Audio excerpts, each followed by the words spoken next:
ಬೆಳಗಾವಿ ಜಿಲ್ಲೆಯ ಮಾರ್ಕಂಡೇಯ ನದಿಗೆ ಅಡ್ಡಲಾಗಿ ಕಟ್ಟಿರುವ ರಕ್ಕಸಕೊಪ್ಪ ಜಲಾಶಯ ಭರ್ತಿ. ಬೆಳಗಾವಿ ಮಾರ್ಕಂಡೇಯ ನದಿಗೆ ಅಡ್ಡಲಾಗಿ ಕಟ್ಟಿರುವ ರಕ್ಕಸಕೊಪ್ಪ ಜಲಾಶಯ ಭರ್ತಿಯಾಗಿದ್ದು, ಮಾರ್ಕಂಡೇಯ ನದಿಯಿಂದ ಜಲಾಶಯಕ್ಕೆ ಸಾಕಷ್ಟು ಪ್ರಮಾಣದ ನೀರು ಬರುತ್ತಿದ್ದು, ಬೆಳಗಾವಿ ಜನರಿಗೆ ಸಂತೋಷ ತಂದುಕೊಟ್ಟಿದೆ. ಇದೇ ಜಲಾಶಯದಿಂದ ಬೆಳಗಾವಿ ಪಟ್ಟಣಕ್ಕೆ ಕುಡಿಯುವ ನೀರನ್ನು ಒದಗಿಸಲಾಗುತ್ತೆ. ಪ್ರತಿ ವರ್ಷದಂತೆ ಈ ವರ್ಷವೂ ಕೂಡ ಭರ್ತಿಯಾಗಿದ್ದು, ಬೆಳಗಾವಿ ಜನರ ಮುಖದಲ್ಲಿ ಮಂದಹಾಸ ಮೂಡಿದೆ. ಮಾರ್ಕಂಡೇಯ ನದಿಯಿಂದ ರಕ್ಕಸಕೊಪ್ಪ ಜಲಾಶಯಕ್ಕೆ ಸಾಕಷ್ಟು ನೀರು ಬರುವುದರಿಂದ ಜಲಾಶಯದಲ್ಲಿನ ಹೆಚ್ಚಿನ ಪ್ರಮಾಣ ನೀರನ್ನು 4 ಗೇಟ್ಗಳ ಮೂಲಕ ಹೊರಗಡೆ ಬಿಡಲಾಗುತ್ತಿದೆ. ಈ ಜಲಾಶಯ 6 ಗೇಟ್ಗಳನ್ನು ಹೊಂದಿದ್ದು 4 ಗೇಟ್ಗಳನ್ನು ಈಗಾಗಲೇ ತೆರೆಯಲಾಗಿದೆ.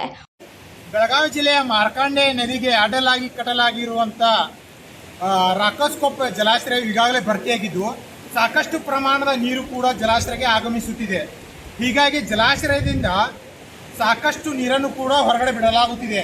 ಇಲ್ಲಿ ನೋಡ್ತಾ ಇರಬಹುದು ದೃಶ್ಯಾವಳಿಯಲ್ಲಿ ಈಗಾಗಲೇ 4 ಗೇಟ್ಗಳ ಮುಖಾಂತರ ಕೂಡ ಜಲಾಶಯದಿಂದ ನೀರನ್ನು ಹೊರಗಡೆ ಬಿಡಲಾಗಿದೆ. ಇದು ಬೆಳಗಾವಿ ಜಿಲ್ಲೆಗೆ ಕುಡಿಯುವ ನೀರನ್ನು ಒದಗಿಸುವಂಥ ಜಲಾಶಯ. ಸಾಕಷ್ಟು ಈಗಾಗಲೇ ಮಳೆಗಾಲದಲ್ಲಿ ಮಳೆ ನೀರು ಸಾಕಷ್ಟು ಜಲಾಶಯಕ್ಕೆ ಆಗಮಿಸಿದ್ದ ಕಾರಣ ಬೆಳಗಾವಿ ಜನರಿಗೆ ಒಂದು ಸಂತೋಷದ ವಿಷಯನೆಂದೇ ಹೇಳ್ಬೋದು.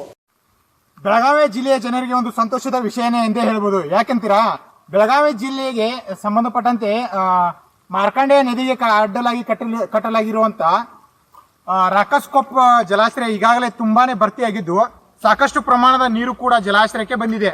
ಇಲ್ಲಿ ನೋಡ್ತಾ ಇರಬಹುದು ವೀಕ್ಷಕರೇ, ಈಗಾಗಲೇ ಜಲಾಶಯ ಸಂಪೂರ್ಣವಾಗಿ ಭರ್ತಿಯಾಗಿದ್ದು ಸಾಕಷ್ಟು ಪ್ರಮಾಣದ ನೀರು ಕೂಡ ಹೊರಗಡೆ ಹೋಗ್ತಾ ಇದೆ. ದೃಶ್ಯಾವಳಿಯಲ್ಲಿ ನೋಡ್ತಾ ಇರಬಹುದು ಜಲಾಶಯದ ತುಂಬಾ ಸಾಕಷ್ಟು ನೀರು ಈಗಾಗಲೇ ಆವರಿಸಿಕೊಂಡಿದೆ.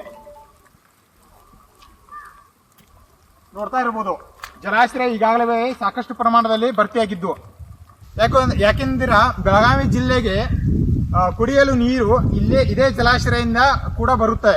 ಹೀಗಾಗಿ ಬೆಳಗಾವಿ ಜನರಿಗೆ ಒಂದು ಸಂತೋಷದ ವಿಷಯನೇ.